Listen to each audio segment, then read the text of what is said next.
Welcome to my Self-Care Shit, the podcast, where we talk about what true self-care looks and feels like. I'm your host, Kathy Love, two-time TEDx speaker, author, and self-care coach. Each week, we'll have honest conversations on how to create the peace and stability we crave in our lives. My guest today is Lindsay Hite, the owner of Show Your Spark Photography Studio in Boston, Massachusetts.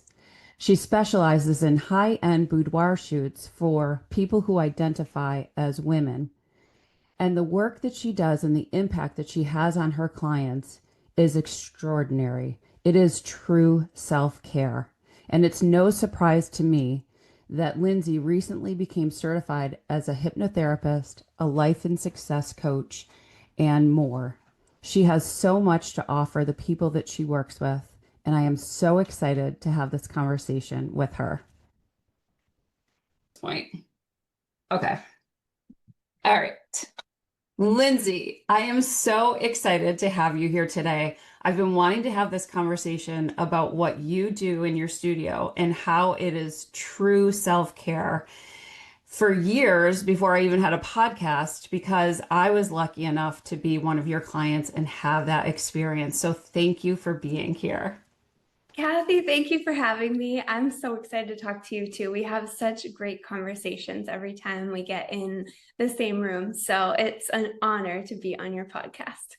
Thank you. So I wanted you to just talk a little bit about how you transitioned into doing these high-end boudoir shoots, which is what I came to you for with complete and total fear. It actually took me years of following you and just being so in awe of the work you put out and how beautiful and radiant and just extraordinary photos that you would show on Instagram. And I never imagined that I would be able to do that. So how did you get there? Because that's not where you started. Oh my gosh, so much in there, Kathy. And your story is not uncommon. Many people follow for a long time before they get the oomph to like get in the studio. And there's so much to unpack there. And I'm so glad you did it. But yeah, how did I get here? So long story short-ish, fell in love with photography in the darkroom at my high school, Weston High School. And we had black and white chemicals, all that stuff. Fell in love, followed that to college, went to art school, got my degree in photography. So I'm pretty much like, I always knew I wanted to be an artist, and then I found my medium and I just like stuck with it. So when I graduated college, it was the recession of 2008.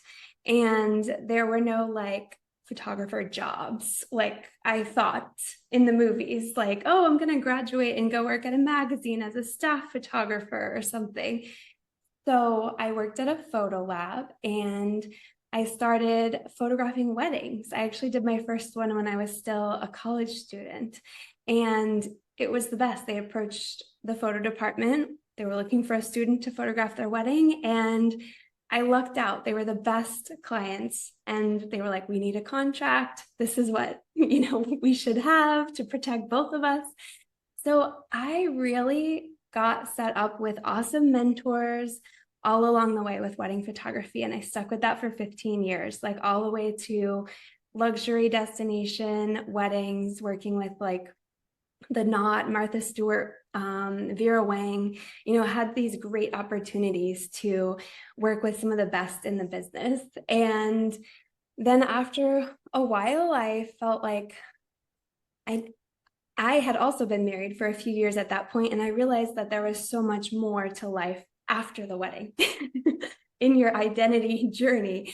And to be honest, it was 2016 when I really had the vision of how can I help women stand in their power. It was a moment where I just had this light bulb moment that I was surrounded by powerful women, and it was a moment of introspection, sort of a low point for myself personally, and I could see it amongst a lot of people in my community. Were like, where do we go from here? And I just felt this like very strong calling to help rally women's confidence and their inner light, which is why I named it Show Your Spark.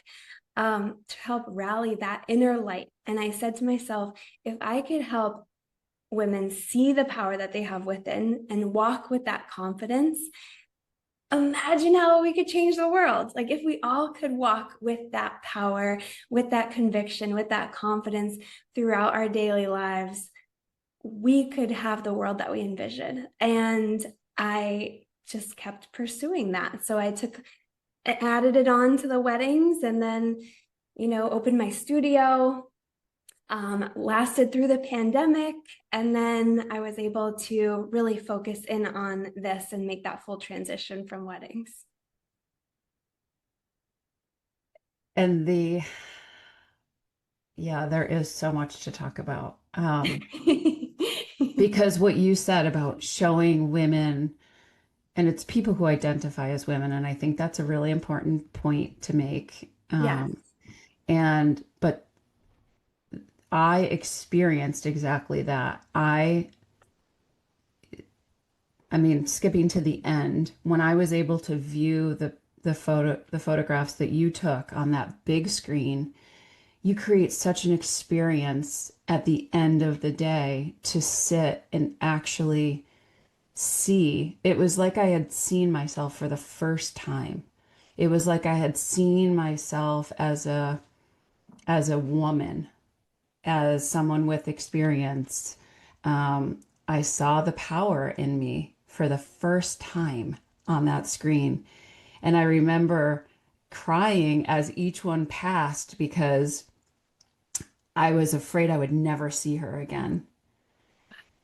And that didn't happen. I have those photographs. I look at them, and they remind me of who I am sometimes when I need that. Yes. It's I don't quite understand how you get someone like myself who the first time I saw you and I thought this would be so amazing to do. I thought, well, I'll do it when I lose 30 pounds. I really wanted my body to be the way I had set this ideal for. And in fact, years later, I had gained 30 pounds. So I was nowhere near what I wanted to look like physically, but mentally, I was ready to claim myself and be myself. And from the minute I walked into the studio, you and Michelle and your team made me feel like a movie star. The it's it was not just a photo shoot. It was a complete experience with you asked me what my song was. And so you played music to set the tone and the way Michelle did hair and makeup, and it is just so extraordinary.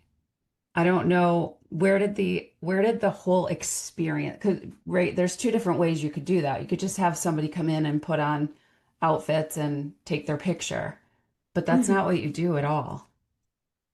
Yeah, I'm so glad you had that experience. And it's funny, someone said to me recently, who had their session, she had the thought while she was in the makeup chair, like, well, they have to say these nice things to me. Like they're getting paid to say these nice things to me. And my response is, I get to say these nice things to people. I get to help you feel amazing. That's why I'm here. And I get the opportunity to pour into women and everyone who identifies as a woman who is constantly like pouring into others. I get to do that for them. That's why I'm here. And so it's such an honor to help people see themselves as beautiful.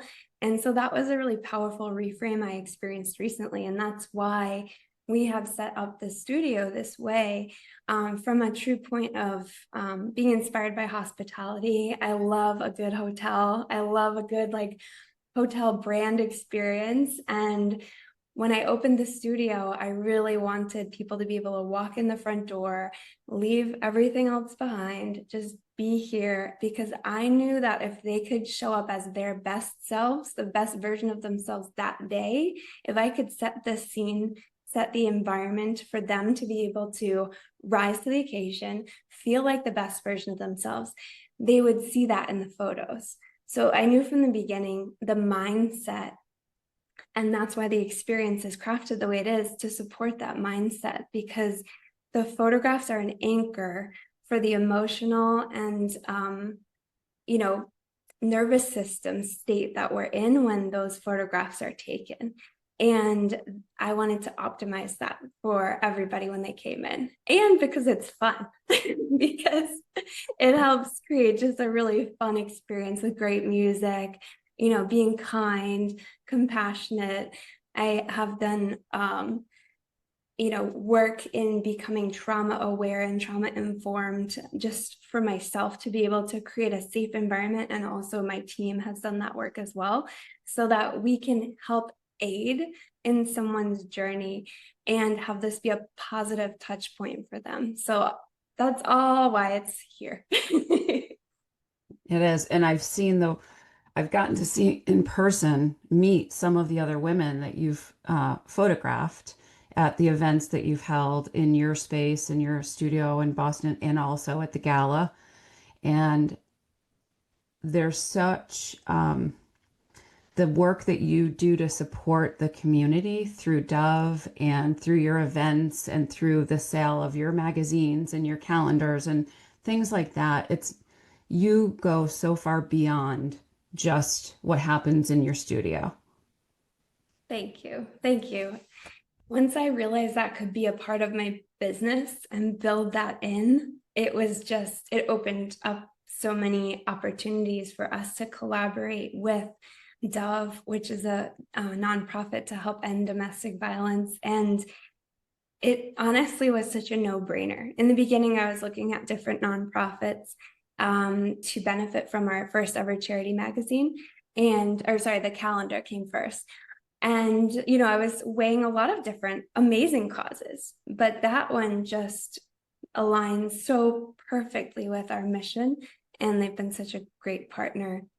So it's easy. People are like, how do you fit it all in? And it's just like, portioning off a part of the work that we're already doing and being able to donate that and bring awareness. It just makes sense.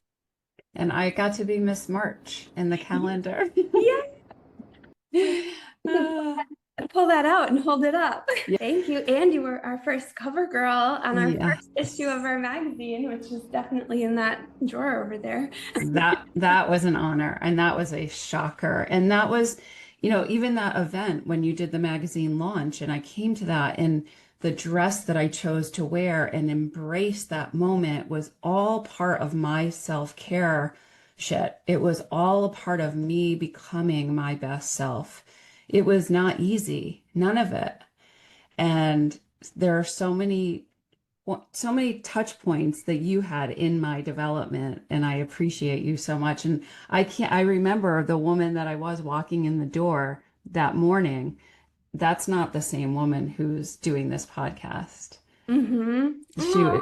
There's been so much growth since then. And for you too, you became a mom since we met, and also you've started doing all of this other work with coaching. And can you tell me more about that? Because that's fairly recent and not something that we've talked a lot about yet. Yeah. So it really ties into what I was saying about the photographs being a touch point and an anchor for that like mental, emotional, nervous system space that people are in. And the certifications that I got this year further that. So they help support the subconscious reprogramming, the subconscious mindset. It's for the person who comes in the studio, exactly like you were saying, is maybe watching even on Instagram before they come in and they say, I could never do that. Like, I could never do that. And so that's the limiting belief, right? Okay, so let's go into that. Let's go into those stories. And if that is something that people want to change, let's talk about how we can rewrite that so that the things that you want to do can be more possible for you to do, whether that's a session with me or hiking a mountain or going for a promotion or becoming a mom.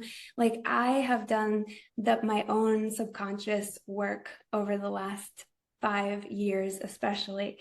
And it's changed my life, the way that I view myself, what I believe I'm worthy of, and the way that I talk to myself. So I knew that I wanted to get that, those certifications to be able to support people in their journey, even before or after their session, or if they are across the world.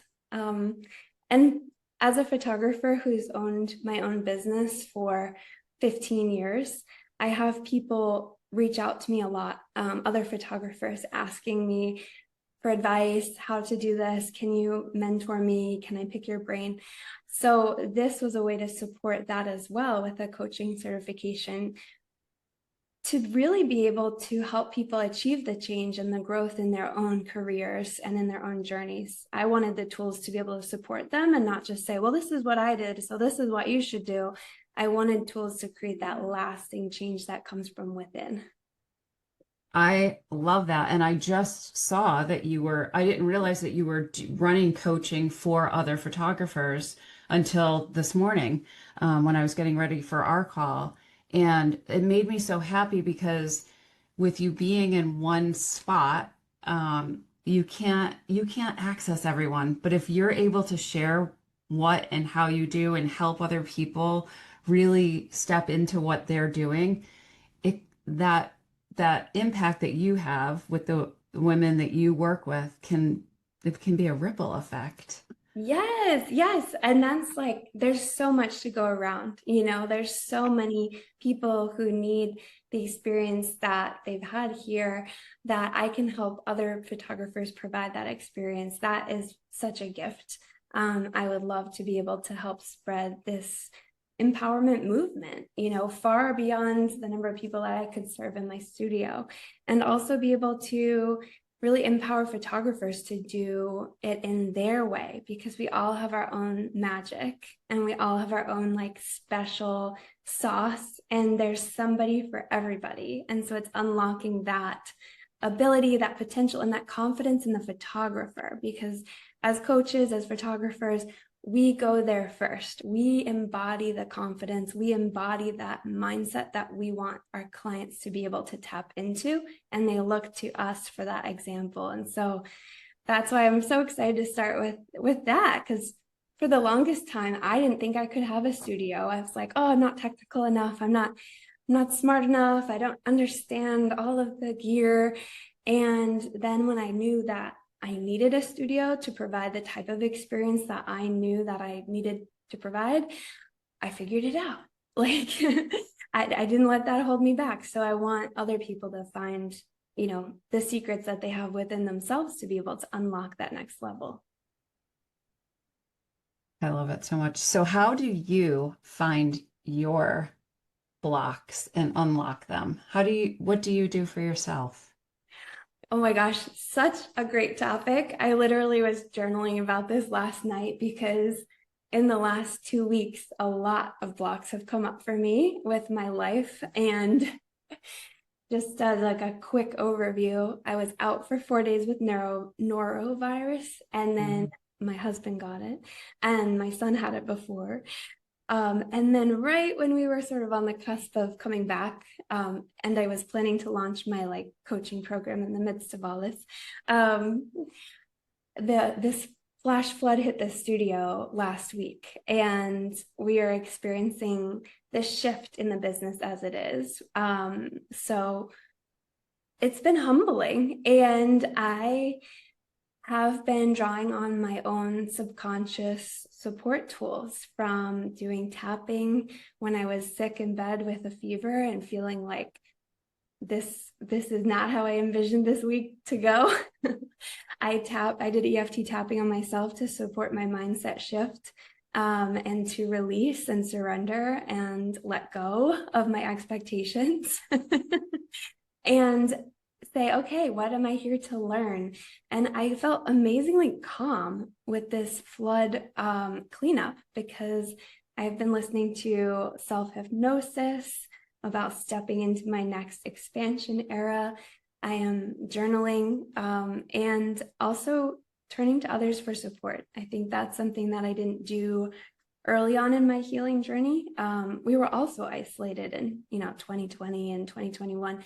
And now I'm realizing the more I can, touch base with myself, of course, first, but then also open up and be a little bit vulnerable and authentic with others, that connection is very nurturing too. So finding it within, but also reaching out. I love that you said that, because one of the things I always want to share on this podcast, the first question I asked you, which was about how you got started in weddings, right? So that people understand that you don't always just start where you're going to land. And you have evolved over many years. It's taken years to get to you into this like exact spot where you want to be. So I always think that's important for people to understand, that it's a process and you just keep following what feels right for you. And the other is that as you're doing the work and you're a certified coach, that you still have personal struggles. You still need to use your own tools and to remind yourself and to reach out to friends. I just think a lot of people feel like it's all or nothing, that they couldn't possibly attain this perfect state through self-care, but that's never the goal. Just like meditating isn't to get the thoughts to stop, it's to allow them to pass. Mm-hmm. So I love that you're able to do that for yourself and also share it with others. There was a young coach that I was talking to the other day, and she said she has, imposter syndrome because she's actually a client of mine. So I coach her, but she's coaching others. And she was feeling, like, how can I coach other people when I'm still struggling? And that's not the point. Mm-hmm. It's when we struggle and we coach, we know we've experienced, we understand it, we can see it sometimes, and then offer those tools. So I just know that you are creating such a ripple out there with all that you're doing. Thank you. Thank you. And thank you for acknowledging that. Like, something I am always faced with is perfectionism and people pleasing. Like, I'm my own harshest critic. And also, I've been learning to show myself more compassion through it all, right? But the perfectionism, releasing that. I joked recently in a post, a month ago when I first graduated from my program, to celebrate, I was like, I'm going to release a hypnosis, vote on what it's about. And releasing perfectionism and people pleasing was number one. And guess what? I haven't recorded that yet. And I've been waiting for the perfect moment. So I joked on a post recently that, like, yeah, perfectionism is getting in the way of me recording this hypnosis Right. about perfectionism, but that's real. And my husband said, why don't you show up and talk about these things like imposter syndrome, like perfectionism, as you're, finding your voice as a coach and speaking more to that? Because I stay in my head. And so, yeah, speaking about it is important too. And like, we're right there on the journey along with our clients. We have tools that can help them, and we have tools that help us. So win-win. Mhm. And it's real. That's what you said. It's real. That is real life. There is no end. There is no perfect. I love always reminding people that Eckhart Tolle will talk about how, he's like the ultimate in peaceful, state of mind. But when he goes to the airport and his flight is canceled, he has to work on staying in that peaceful state. So it's not that he's never upset about anything. It's that he has the tools to stay present and go from there. So yeah, being real, I think, is the key to just being able to share a message instead of trying to pretend that you're in this perfect place and that you know all of the answers, because we're all just figuring it out ourselves. And I think that we all are here to remind each other of our own value and worth and beauty. And I think we just remind each other to take the breath, to believe in ourselves and all of those things. So Yes, I love that. We're here to remind each other and reflect each other's light back. And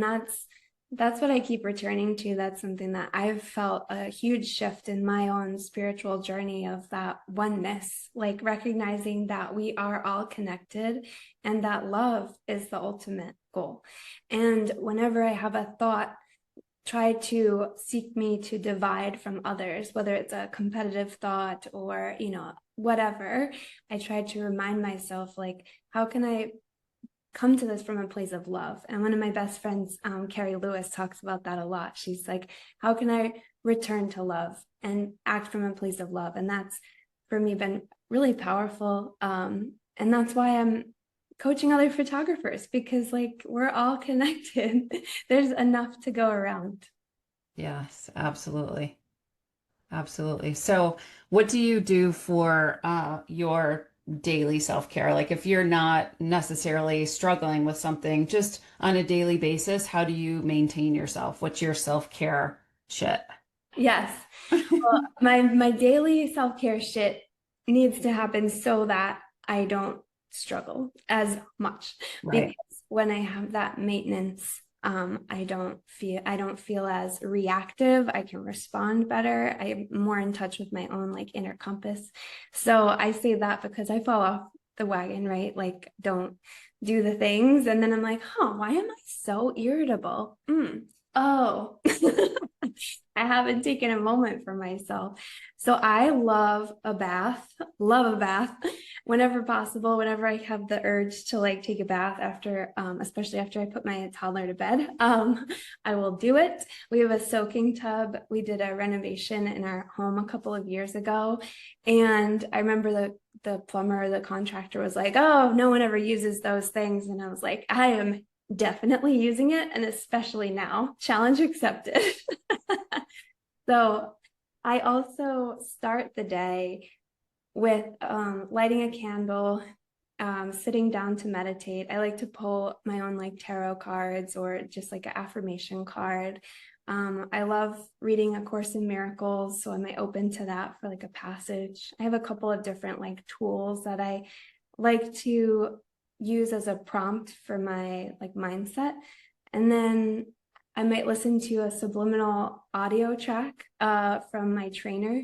She has these great subliminal audio tracks that's just like very, very quiet to speak to your subconscious with like super calming music.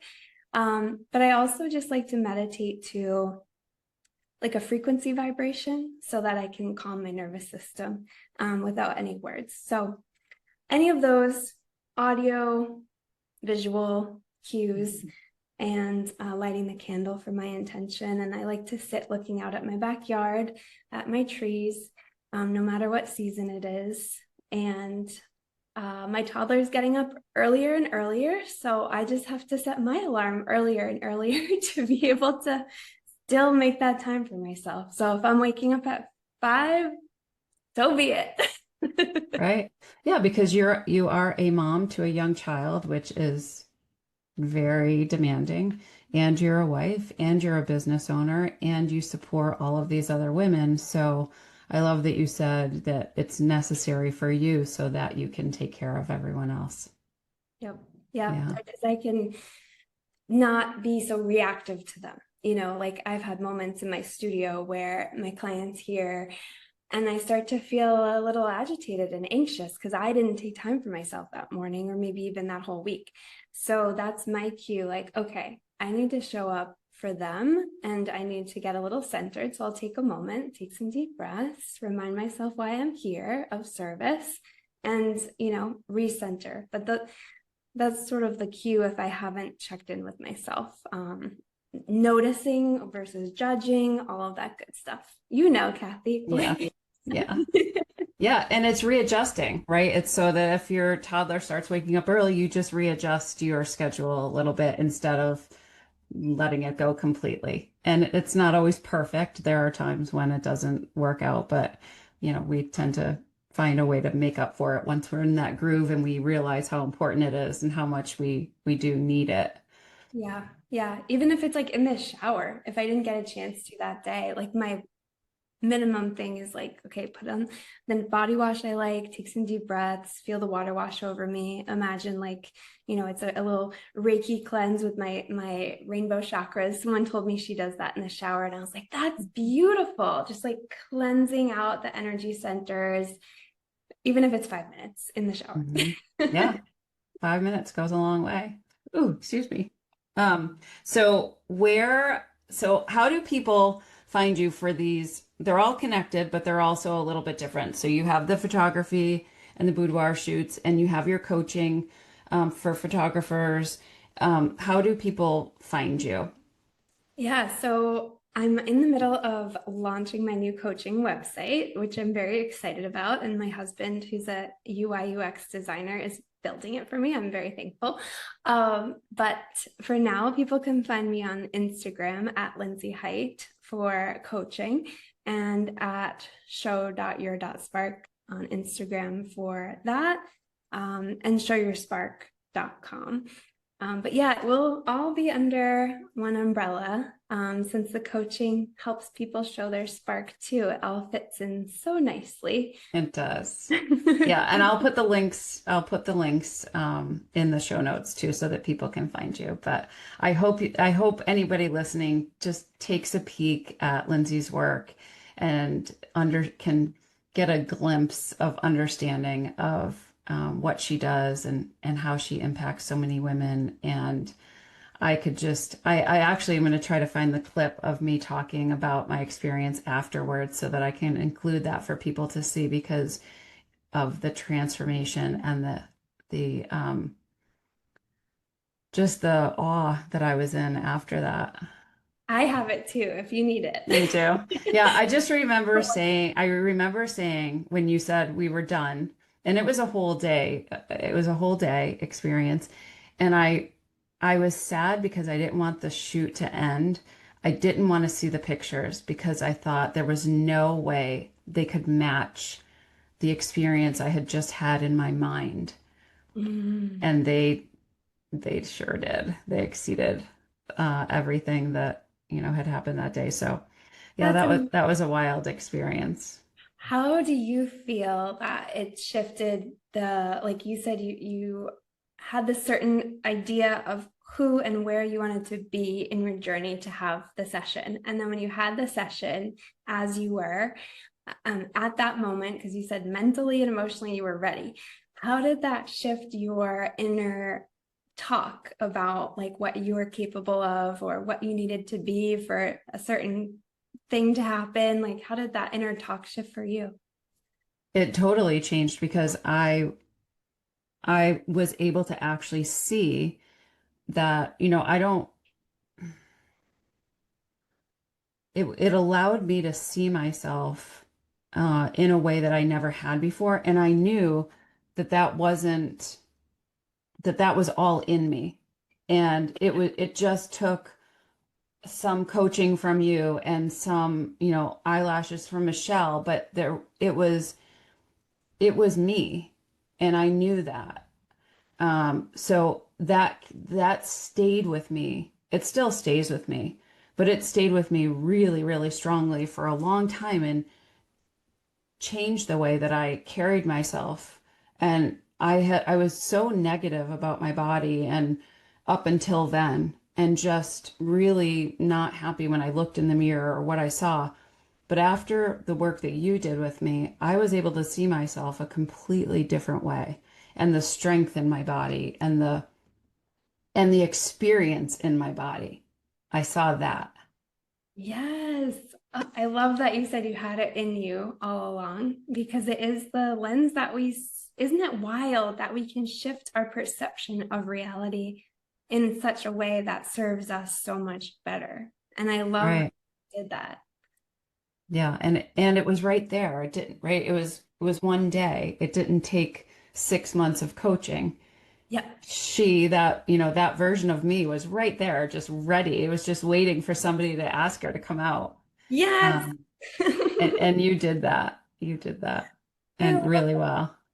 Oh, thank you so much for sharing that. That is everything. That's what it's all about for me. Well, I'm so glad that I took that chance and came to see you, even though it took me a while. But it was one of the best things I've ever done, and I just treasure those. I treasure that day, that experience, and the photographs that you took. So thank you for being here today and having this conversation with me. I can't wait to watch your journey and watch the bigger ripples that just keep happening from the work that you do. It's very exciting. And I love that we're not too far away from each other, that we'll be able to be in the same rooms Yeah. at some point again. Thank you so much. This is such an honor, and thank you for having me.